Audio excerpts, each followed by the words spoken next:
നമസ്കാരം. സംസ്ഥാന ബജറ്റ് അവതരണം നിയമസഭയിൽ പുരോഗമിച്ചുകൊണ്ടിരിക്കുകയാണ്. രൂക്ഷമായ സാമ്പത്തിക പ്രതിസന്ധി മറികടക്കാനും അതിനോടൊപ്പം കൂടുതൽ വരുമാന സ്രോതസ്സുകൾ കണ്ടെത്താനും മാത്രമല്ല തെരഞ്ഞെടുപ്പ് മുന്നിൽ കണ്ടുകൊണ്ട് ചില ജനപ്രിയ പ്രഖ്യാപനങ്ങളൊക്കെയും നടത്താനുമാണ് ഈ സംസ്ഥാന ബജറ്റ് ലക്ഷ്യം വെക്കുന്നത് എന്ന കാര്യത്തിൽ തർക്കമൊന്നുമില്ല.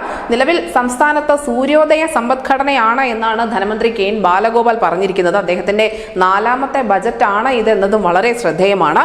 ഇതിനോടൊപ്പം പറയേണ്ട മറ്റൊരു പ്രധാനപ്പെട്ട കാര്യം എന്തെന്നാൽ കേന്ദ്രത്തിന്റെ ശത്രുതാപരമായ സമീപനം, കേരളത്തോട് അങ്ങനെ ഒരു സമീപനമാണ് കേന്ദ്രം സ്വീകരിച്ചിരിക്കുന്നത് എന്നാണ് ധനമന്ത്രി ഇപ്പോൾ പറഞ്ഞു വെക്കുന്നത്. കേന്ദ്ര സമീപനമാണ് കേരളത്തെ സാമ്പത്തിക ഉപരോധത്തിലേക്ക് തള്ളിവിടുന്നത്. കേരളത്തെ തകർക്കാൻ കഴിയില്ല. കേന്ദ്രം അവഗണന തുടരുകയാണ് എങ്കിൽ ഒരു പ്ലാൻ ബിയെ കുറിച്ച് കേരളം ചർച്ച ചെയ്യും, അല്ലെങ്കിൽ കേരളത്തിന്റെ പക്കൽ അങ്ങനെ ഒരു പ്ലാൻ ബി ഉണ്ട് എന്നുകൂടി ധനമന്ത്രി പറഞ്ഞു വെക്കുന്നു. തീർച്ചയായും സംസ്ഥാന ബജറ്റിൽ കേന്ദ്രത്തെയും മോദിയെയും കുറ്റം പറയുന്നതിൽ അത്ഭുതപ്പെടാനൊന്നുമില്ല. പക്ഷേ ഇന്നലെ പുറത്തു വന്ന മറ്റൊരു റിപ്പോർട്ട് കൂടി ഇതിനോടൊപ്പം ചേർത്ത് വായിക്കേണ്ടതുണ്ട്.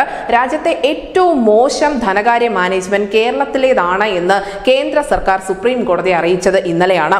ധനകാര്യ മാനേജ്മെന്റിന്റെ പിടിപ്പുകേട് കൊണ്ട് മാത്രമാണ് കേരളത്തിലെ വലിയ സാമ്പത്തിക പ്രതിസന്ധി ഉണ്ടായിരിക്കുന്നതെന്നും അഡ്വക്കേറ്റ് ജനറൽ മുഖേന കേന്ദ്ര സർക്കാർ കോടതിയെ അറിയിച്ചിട്ടുണ്ട്. പഞ്ചാബ്, ബംഗാൾ സംസ്ഥാനങ്ങൾ പോലെ രാജ്യത്തെ ഏറ്റവും മോശം ധനകാര്യ മാനേജ്മെന്റ് കേരളത്തിൽ നിലനിൽക്കുന്നെന്ന് പറയുന്നു. 2021-22 കാലഘട്ടത്തിൽ കടമെടുപ്പ് GDP 39% ഉയർന്നിട്ടുണ്ട്. 2018-19 കാലഘട്ടത്തിൽ ഇത് 31%.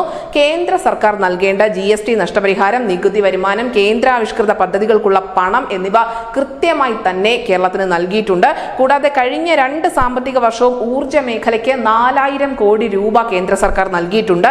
ഇത്രയൊക്കെ നൽകിയിട്ടും മോശം ധനകാര്യ മാനേജ്മെന്റിലാണ് കേരളത്തെ കടത്തിലേക്ക് നയിക്കുന്നത് എന്ന് തന്നെയാണ് കേന്ദ്ര സർക്കാർ പറഞ്ഞിരിക്കുന്നത്.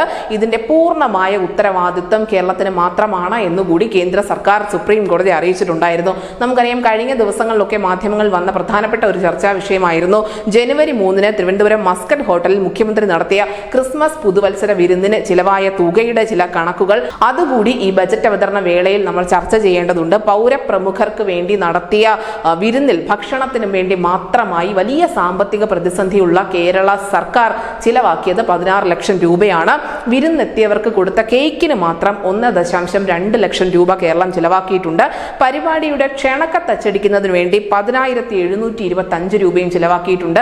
ഈ ചിലവാക്കിയ പണം ഒന്നും തന്നെ ഏതെങ്കിലും ഒരു നേതാവിന്റെ വീട്ടിൽ നിന്നും കൊണ്ടുവന്നതല്ല, മറിച്ച് സംസ്ഥാനത്തെ പൊതു ഖജനാവിൽ നിന്നും അനുവദിച്ചു കൊടുത്തത് തന്നെയാണ്. എന്തായാലും ബജറ്റ് തുടരട്ടെ. മികച്ച പ്രഖ്യാപനങ്ങൾ സംസ്ഥാനത്ത് ഉണ്ടാകുമെന്ന് തന്നെ നമുക്ക് പ്രതീക്ഷിക്കുകയും ചെയ്യാം. പക്ഷേ സൈബർ കമ്മികൾക്കൊഴികെ സാധാരണ ജനങ്ങൾക്ക് മുന്നിലേക്ക് എത്ര നാൾ കേന്ദ്രത്തെയും മോദിയെയും കുറ്റം പറഞ്ഞുകൊണ്ട് സംസ്ഥാനം പിടിച്ചു നിൽക്കും എന്നുകൂടി കാണേണ്ടി വരും. News desk news India Malayalam.